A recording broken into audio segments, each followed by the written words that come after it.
ভূত এক্সপ্রেসে সাধারণ মানুষের সাথে ঘটে যাওয়া সত্যি ঘটনাগুলোই বলা হয়। যারা ভূতে বিশ্বাস করেন না তাদের আমরা বিশ্বাস করতে বলবো না, কারণ ভূত আছে কি নেই সেটা যাদের সাথে ঘটনা ঘটেছে তারাই বলবে। তাই ভূত এক্সপ্রেসের ঘটনাগুলোকে বিনোদন হিসেবে নেওয়ার অনুরোধ রইল।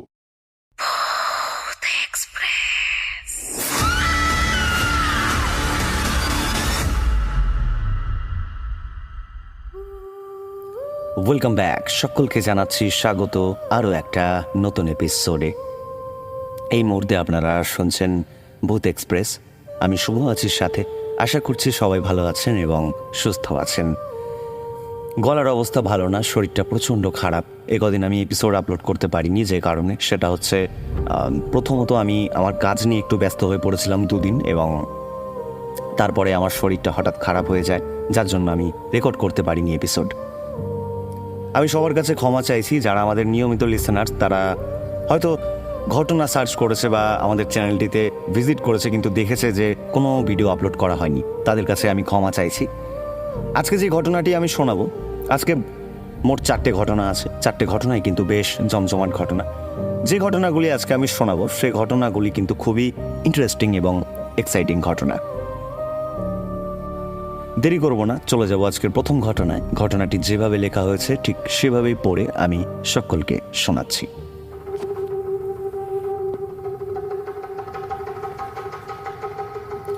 ঘটনা লিখেছেন বিপ্লব দাস। তিনি যেভাবে ঘটনাটি লিখে পাঠিয়েছেন ঠিক সেভাবেই পড়ে আমি সকলকে শোনাচ্ছি। তিনি লিখেছেন, ঘটনাটি প্রায় 8 বছর আগের। আমাদের গ্রামের এক প্রতিবেশীর সাথে এই ঘটনাটি ঘটে।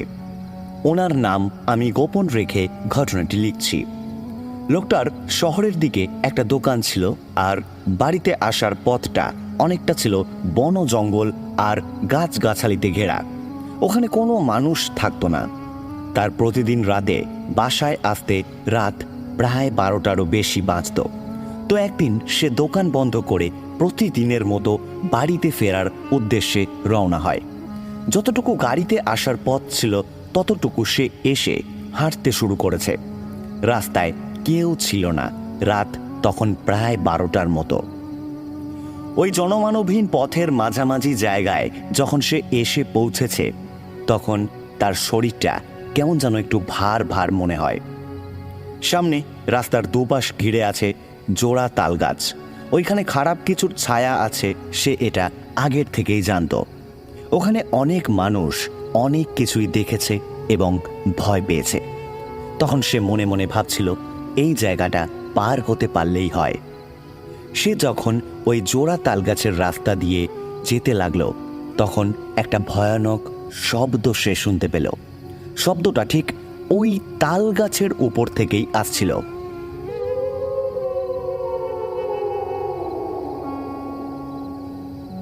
এরপর সে এদিক ওদিক তাকিয়ে দেখে যে রাস্তাটা পুরোটাই একেবারে নিঝুম। তাহলে এরকম একটা অদ্ভুত শব্দ কোথার থেকে আসছে?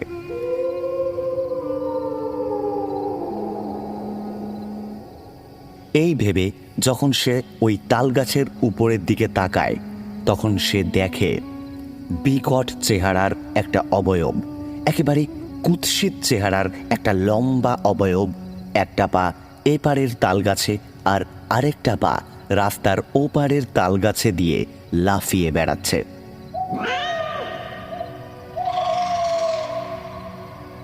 আমাদের প্রতিবেশী সেই লোকটি ভীষণ সাহসী ছিলেন। ওই অবয়বটিকে দেখে মনে কিছুটা সাহস নিয়ে সেই লোকটি চিৎকার করে বলে যে, আমার পথ ছাড়, আমায় যেতে দে এখান থেকে।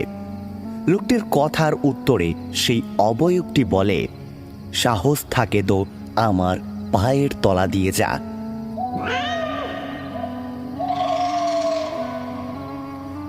পায়ের তলা থেকে গেলে ওনাকে চাপ দিয়ে মারবে সেই অবয়ব। এটা সেই লোকটি খুব ভালোভাবেই জানত। লোকটির মা ছিলেন বড় একজন ওঝা, তাই সেই লোকটিও এসব খারাপ ভূত প্রেত কিছুটা বশ করতে জানত। এরপর সেই লোকটি কি যেন একটা মন্ত্র পড়ে আর মাটিতে মানে রাস্তার ওপরে 3-4টে চড় মারে। তারপর সেই অবয়ব নিজের থেকেই পা সরিয়ে নেয়। লোকটি এই ফাঁকে এক দৌড়ে নিজের বাড়িতে গিয়ে পৌঁছায়, আর বাড়িতে ঢুকেই তিনি সাথে সাথে বেহুশ হয়ে যায়। পরে যখন তার হুঁশ আসে তখন তিনি স্বাভাবিক ছিল না, তিনি কেমন যেন পাগলের মতো হয়ে গিয়েছিল। লোকটি তার ছোট মেয়েকে ধরে এক আছাড় মারে। লোকটি তার নিজের মেয়েকে মারার চেষ্টা করে এবং স্ত্রীর সাথেও খারাপ ব্যবহার করতে শুরু করে। পরে লোকটির মা এবং এলাকার আরও দুটো ওঝা মিলে সেই লোকটিকে ঠিক করে তোলে। এরপর প্রায় এক সপ্তাহ লোকটি ভীষণ জ্বরে ভোগে। পরে যখন সে সুস্থ হয় তখন সে সবাইকে সব ঘটনা জানায়। এরপর থেকে ওই জায়গাটা, যেই জায়গাটাতে এই লোকটি এই ঘটনার সম্মুখীন হয়েছিলেন, ওই জায়গাটা যে ভালো না এটা সম্পূর্ণভাবে প্রমাণিত হয় এবং ওই জায়গায় সন্ধ্যের পর লোকজনের যাতায়াত একেবারে বন্ধ হয়ে যায়। দাদা, এই ছিল আমার ঘটনা। এই ছিল প্রথম ঘটনা। চলে যাব দ্বিতীয় ঘটনায়। ঘটনা লিখেছেন অর্ক চ্যাটার্জি। তিনি যেভাবে ঘটনা লিখেছেন ঠিক সেভাবেই পড়ে আমি সকলকে শোনাচ্ছি। তিনি লিখেছেন, ঘটনাটা আজ থেকে প্রায় 30 বছর আগের ঘটনা। আমার দাদু পেশায় একজন রিক্সা চালক ছিলেন। বেশি টাকা আয়ের জন্য প্রতিদিন রাতে তিনি রিক্সা নিয়ে বের হতেন। এরকমই একদিন রাতে দাদু রিক্সা নিয়ে আমাদের গ্রাম থেকে প্রায় 5-6 মাইল দূরের একটা স্টেশনে কিছু লোককে ভাড়ায় নিয়ে গিয়েছিলেন। পরে যখন তিনি বাড়ির দিকে ফিরে আসছিলেন তখন প্রায় রাত 2 কি 3টে। দাদু যে রাস্তা দিয়ে আসছিলেন সেটা ছিল কাঁচা রাস্তা। রাস্তার দুপাশে সারি সারি গাছপালা আর চারিদিক যেন একেবারে নিস্তব্ধ হয়ে আছে, কোথাও কোনো মানুষের চিহ্ন মাত্র নেই। দাদু তার রিকশায় ঝুলিয়ে রাখা হ্যারিকেনের আলোয় পথ চলছেন। হঠাৎ পেছন থেকে কে যেন তাকে ডাক দেয়, এই রিকশা থামো, আমি যাব। দাদু রিকশা থামিয়ে পেছনে তাকিয়ে দেখলেন কালো কাপড় পরিহিত একটা লম্বা চওড়া লোক তার দিকেই আসছে। দাদুর সামনে এসে লোকটা জিজ্ঞাসা করল, শুনুন না, সামনে একটা কবরস্থান আছে, আমি সেই কবরস্থানের দেখভাল করি। আমাকে যদি ওই কবরস্থানের গেট অবধি পৌঁছে দেন তাহলে আমার খুব উপকার হবে। দাদু লোকটার দিকে ভালো করে তাকিয়ে দেখলেন যে সুন্দর হাট্টা কাট্টা চেহারার একজন লোক, আর তার মুখ ভর্তি কাঁচা পাকা দাড়ি। হয়তো ভগবানের কোনো উপাসক হবেন তিনি। এই ভেবে দাদু তাকে রিকশায় উঠতে বললেন। লোকটা রিকশায় ওঠার পর আমার দাদু সেই লোকটিকে বললেন, শুনুন না দাদা, একেই এত রাত, তার ওপর ভাঙা চোরা কাঁচা রাস্তা, কবরস্থান জায়গাটা শুনেছি সেটা নাকি ভালো না। আপনাকে এত রাতে একা ছেড়ে যাওয়াটা ভালো দেখাবে না বলে আমি রিকশায় উঠালাম। তবে হ্যাঁ, ভাড়া কিন্তু দ্বিগুণ দিতে হবে। দাদুর এই কথা শুনে লোকটা কোনো কথা বলে না, সে চুপ করে থাকে। যতক্ষণ না কবরস্থানের গেটটা দেখা যায় লোকটা দাদুর সাথে একটাও কথা বলে না। কবরস্থানের গেটের একদম সামনে এলে লোকটা আমার দাদুকে বলে ওঠে, তুমি এখানেই দাঁড়াও, কিছুক্ষণ পর আমি আসছি একটা জরুরি কাজ ছেড়ে। এই বলে সেই অদ্ভুত লোকটা কবরস্থানের ভেতরে চলে যায়। কিছুক্ষণ পর লোকটা একটা বস্তায় কি যেন নিয়ে এসে আমার দাদুকে বলে, তুমি আমাকে যেখান থেকে নিয়ে এসেছো সেখানেই ফের নিয়ে চলো। অনেক রাত হয়ে গিয়েছিল বলে আমার দাদু সেই লোকটিকে বলে, আমি আর যাব না দাদা, রাত অনেক হয়েছে, আমি এখন বাড়িতে যাব, আমার ভাড়াটা দিয়ে দেন। এই কথা শুনে লোকটা একটু রেগে যায়। সেই লোকটা বলে, তুমি চলো আমার সাথে, আমি তোমাকে টাকার থেকেও মূল্যবান কিছু দেব। এই বলে লোকটা দাদুর হাতে কয়েকটা সোনার মোহর দিয়ে বলে, এখনকার মতন এটা নাও, পরে আরও পাবে। চলার পথে পেছনে ফিরে একবারও তাকাবে না, যদি পিছনে ফিরে তাকাও তাহলে তোমার মারাত্মক ক্ষতি হবে।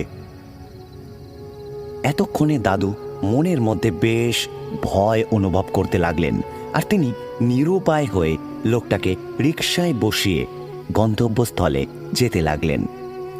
কিছু দূর যেতে দাদু ওনার পেছন থেকে একটা অদ্ভুত শব্দ শুনতে পেলেন। মনে হলো কেউ যেন পেছনে বসে প্রবল আক্রোশে ঘর ঘর করে আওয়াজ করছে, আর সেই আওয়াজটা মোটেই কোনো স্বাভাবিক আওয়াজ না।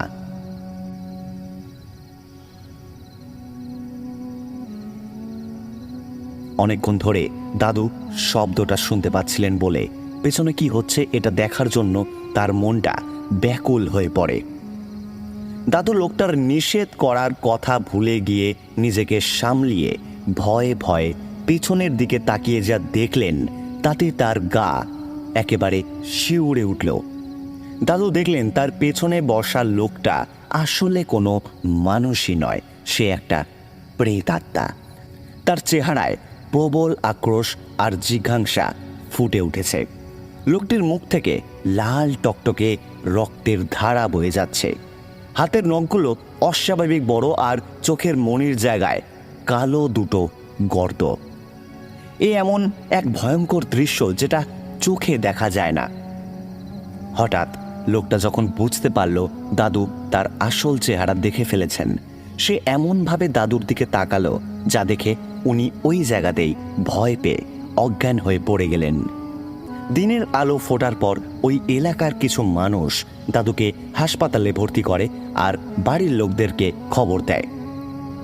এই ঘটনার কিছুদিন পরেই আমার দাদু তিনি মারা যান। ওই লোকটার দেওয়া সোনার কয়েনগুলো আর কোথাও খুঁজে পাওয়া যায়নি। দাদা, এই ছিল ঘটনা। এই ছিল দ্বিতীয় ঘটনা। শুনে নেব তৃতীয় ঘটনা।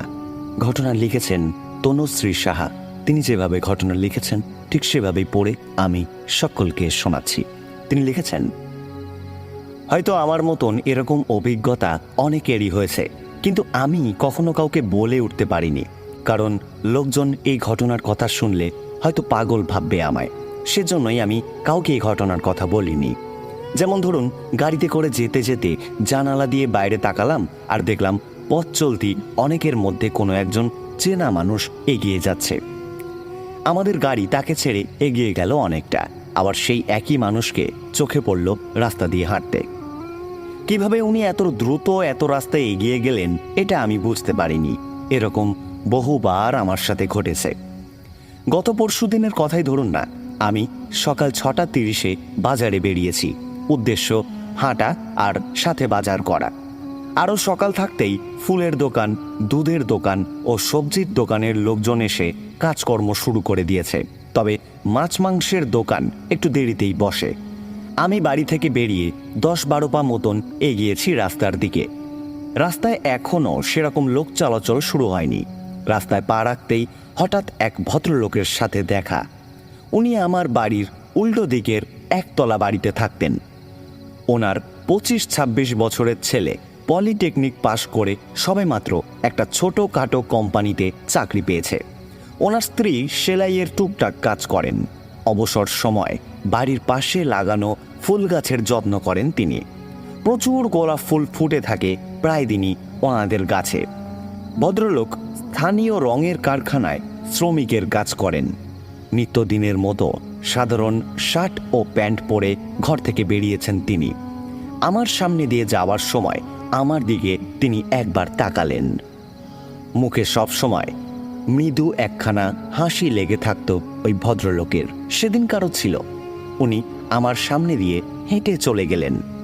হাঁটার গতি ছিল কিছুটা দ্রুত। আমিও অন্যমনস্কভাবে হাঁটা সেরে বাজার করে বাড়ি ফিরে সংসারের কাজে ব্যস্ত হয়ে পড়লাম। খানিকক্ষণ বাদে যখন মনে পড়ল যে ওই ভদ্রলোক তিনি তো 2 বছর আগে মারা গিয়েছেন, তখন মেরুদণ্ড বেয়ে শীতল এক স্রোত নেমে গেল আমার। এই ছিল দাদা আমার ঘটনা।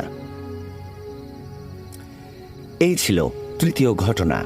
চলে যাব নেক্সট ঘটনায়। ঘটনা লিখেছেন শাশ্বতী বিশ্বাস। তিনি লিখেছেন, আমাদের পাড়ায় অমল বলে একটি ছেলে থাকত। সেই ছেলেটি সোনার দোকানে কাজ করত। একদিন প্রেমে ধোঁকা খেয়ে সেই ছেলেটি নাইট্রিক অ্যাসিড খেয়ে নেয়। পরে যথারীতি তাকে হাসপাতালে ভর্তি করা হয়। সেই ছেলেটির অবস্থা ভীষণ খারাপ ছিল। নিচে পাড়ার কয়েকটি ছেলে ছিল যারা একটি গোল বেদির মধ্যে বসে অপেক্ষা করছিল। রাত 2টোর দিকে ওদের একটু ঝিমুনি আসে। এর মধ্যে একজনের হঠাৎ করে ঘুম ভেঙে যায়। ঘুম ভাঙতে সে দেখে খুব লম্বা একটা লোক মুখে চাদর আর মাফলার ঢাকা দিয়ে সামনে দাঁড়িয়ে আছে। সেই লোকটি বলে ভোর 4টের সময় চলে যাবে। কে যাবে, কোথায় যাবে, এ কথা জিজ্ঞাসা করতে যেতেই তারা দেখে সামনে দিয়ে একটা বিড়াল চলে গেল। তারা চোখ রগড়ে ভালো করে দেখার চেষ্টা করলো যে যেই লোকটি এখানে দাঁড়িয়েছিল, যে লোকটি বলল ভোর 4টের সময় চলে যাবে, কিন্তু কে যাবে, কোথায় যাবে, কেন যাবে এ কথা জিজ্ঞাসা করতে যেতেই লোকটি হঠাৎ করে উধাও হয়ে গেল। সেই লোকটি তাহলে গেল কোথায়? ঘড়ির কাঁটায় যখন ভোর 4টে বাজে, হঠাৎ করে খবর আসে অমল মারা গিয়েছে। ওর প্রিয় বন্ধু, যে কিনা অমল যখন ভর্তি ছিল হাসপাতালে, তখন ওই 4টে ছেলের মধ্যেই একজন ছিল, ওই বাইরে অপেক্ষা করছিল, এবং যেই 4জন ওই অদ্ভুত লোকটিকে দেখেছিল, যে লোকটি ভোর 4টের সময় চলে যাবে এই কথাটা বলে উধাও হয়ে গিয়েছিল, ওরই মধ্যে ওর প্রিয় বন্ধু যে ছিল সেই ছেলেটি 6 মাস পরে কুয়োতে পড়ে মারা যায়। সে আত্মহত্যা করেছিল নাকি সে খুন হয়েছিল তা জানা যায়নি। আরেকটা ঘটনা বলি, আমার মা 1 বছর আগেই চলে গিয়েছেন, তবে আমার বাবা তখন বেঁচে। আয়া রাখা ছিল দিন ও রাতের জন্য। কিন্তু একদিন মাঝরাতে বাবা খাট থেকে হঠাৎ করে পড়ে যান। যেহেতু বাড়ির নিচতলায় সিসি ক্যামেরা লাগানো ছিল, তাই আয়া তখন কি করছিল বা আয়া থাকতেও বাবা পড়লেন কি করে এটা দেখতে টিভির স্ক্রিনটা আমরা অন করেছিলাম। ক্যামেরাগুলো চালুই থাকতো সবসময়, রেকর্ড হতে থাকতো সেটা নিজের মতোই, কিন্তু টিভিটা অফ করা থাকতো। তখন সবেমাত্র নতুন আমরা সিসি ক্যামেরা লাগিয়েছি, এই কারণে আমি খুব একটা সরগর ছিলাম না। সারা রাত কী হয়েছে দেখা সম্ভব নয় বলে আকাশ বলে ছেলেটা যে ক্যামেরা লাগিয়েছিল তাকে ডেকে আমি বাড়িতে নিয়ে আসি। সে মোটামুটি পড়ে যাওয়ার সময়টা ধরে আগের রাত 2:30 থেকে দেখতে শুরু করে। হঠাৎ 3টে নাগাদ কী হয়েছে এটা দেখার জন্য আমাকে সে ডাক দেয়। আমি গিয়ে দেখি যে বাবার ঘরে বাবা বেশ ছটফট করছেন।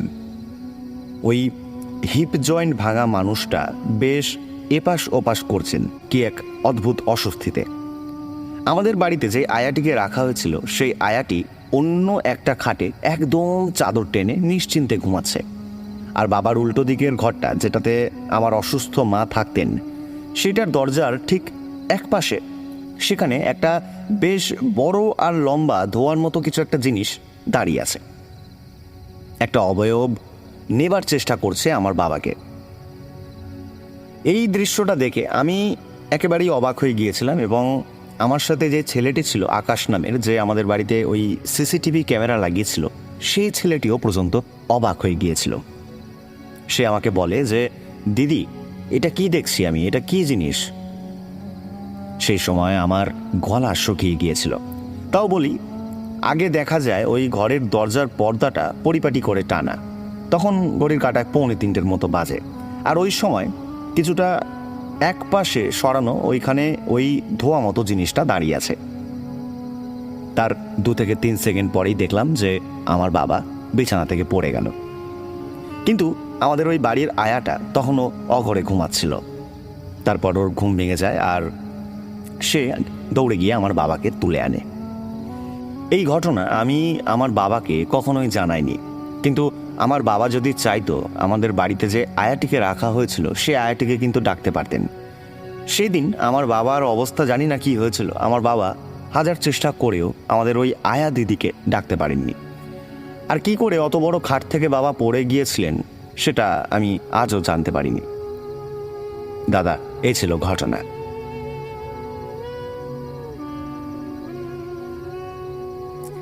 এই ছিল আজকের এপিসোডের কিছু সত্য ভৌতিক ঘটনা। সবাই ভালো থেকো। আজকের মতো শুভরাত্রি।